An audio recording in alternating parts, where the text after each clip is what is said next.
The question is that the motion be agreed to. Speaker. Kelvin Davis. Thank you, Mr Speaker. And the Labour Party too supports the electronic monitoring of offenders legislation bill, and as the Minister just said, it's been divided into three at the committee stage, into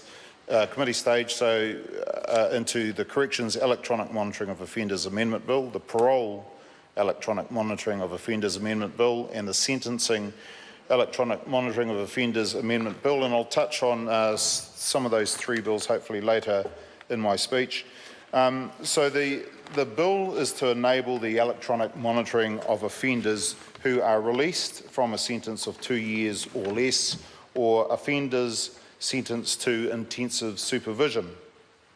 So intensive supervision is a community-based rehabilitation sentence. It targets offenders assessed as being at medium to high risk of reoffending or convicted of more serious offences, although we don't really define what the word more serious means, or the offenders who have complex or severe rehabilitative needs.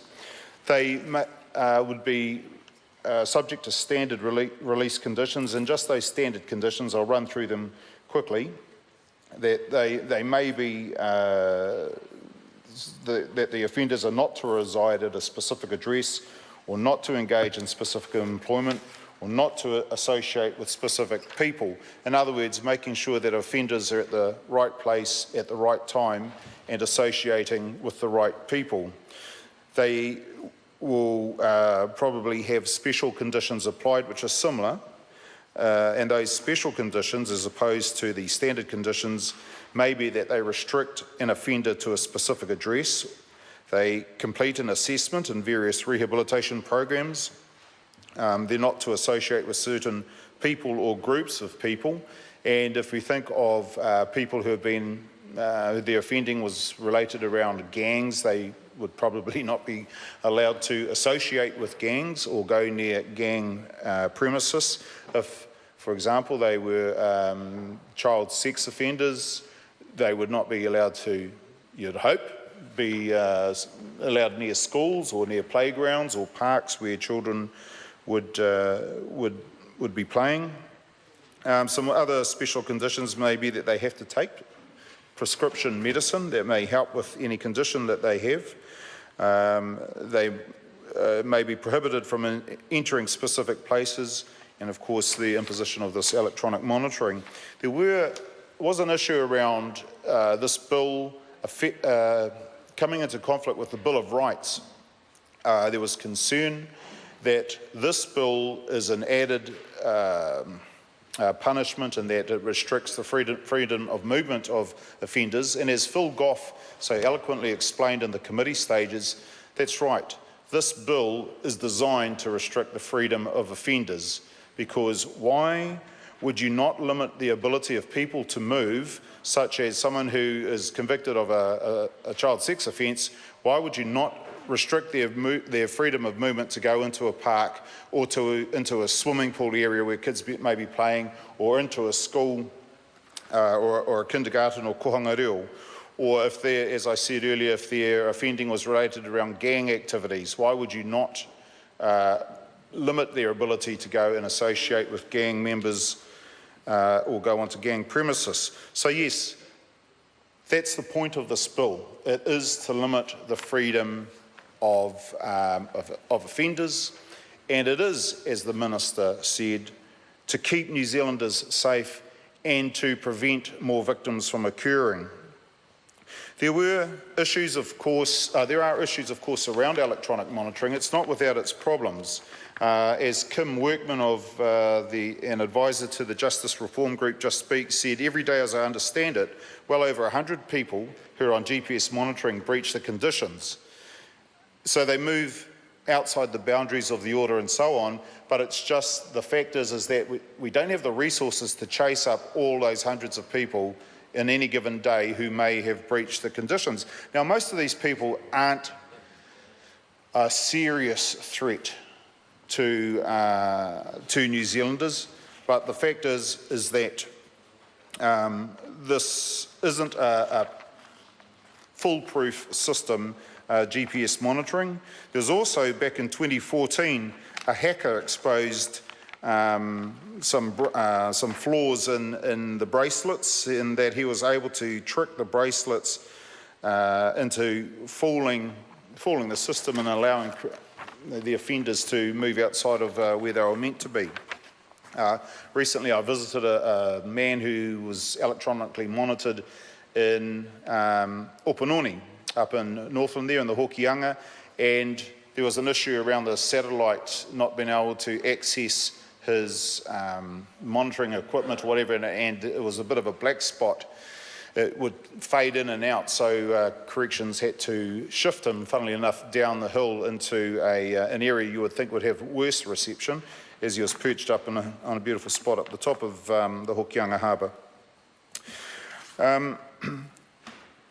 There were issues raised around the number of people who are off, and at any given day it was stated that between 20 and 47 offenders may be loose. And the National Party said, look, let's put it into context, that's less than 1% of people who are on the bracelets. And we said, well, okay, that may be right, that may be correct, it's less than 1% of people, but that's still 20 to 47 communities that may be living in an element of fear because they don't know where these offenders are, and there's very little information given out about them. Also,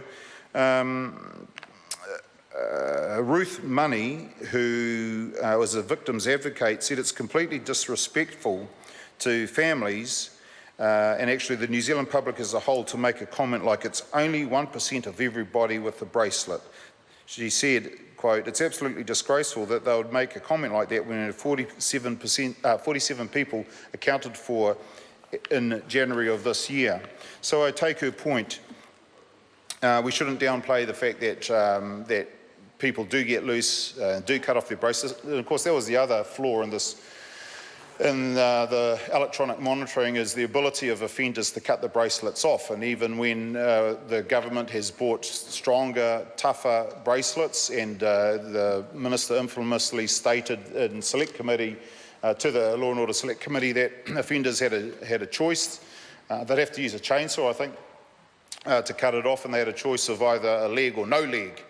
And that very night on television, the cameraman from TV3, Billy Wepu, just got a pair of scissors and cut through the bracelet. And of course the government says, oh look, he was the brother of an All Black, as if sort of a brother of an All Black has these superpowers that the rest of us don't have. The fact of the matter is that there are any number of people with the immense strength of Billy Wepu, the fine centre that plays for the Parliamentary Golden Oldies rugby team. He's not unique, and he's not the only New Zealander that would be able to get a blunt pair of kitchen scissors and cut off the bracelet. The Corrections Act 2004 is amended, as the Minister has explained. It allows monitoring for persons temporarily released from custody and temporarily removed from prison. It allows for the electronic monitoring of prisoners employed in work or accommodated outside the secure perimeter of the prison. This bill amends the Parole Act of 2002 and requires an offender to submit to electronic monitoring and comply with release conditions or conditions of an extended supervision order. And the offender may be required to have electronic monitoring equipment attached to his or her body. They must comply with written instructions of a probation officer. It clarifies that.